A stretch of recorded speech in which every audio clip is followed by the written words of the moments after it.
So if you are painting a freshly installed ceiling or partitioning wall or plaster that's been done, what you probably will find will be more economical is that if you put an undercoat on before you sand the surface, put an undercoat on and then sand the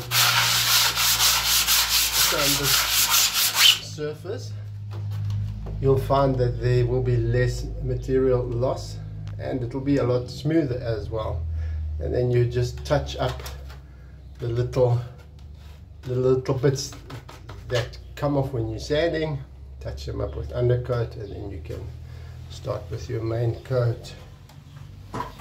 And I would recommend use a smallish surface for your sanding paper, so you can get a good force onto the surface.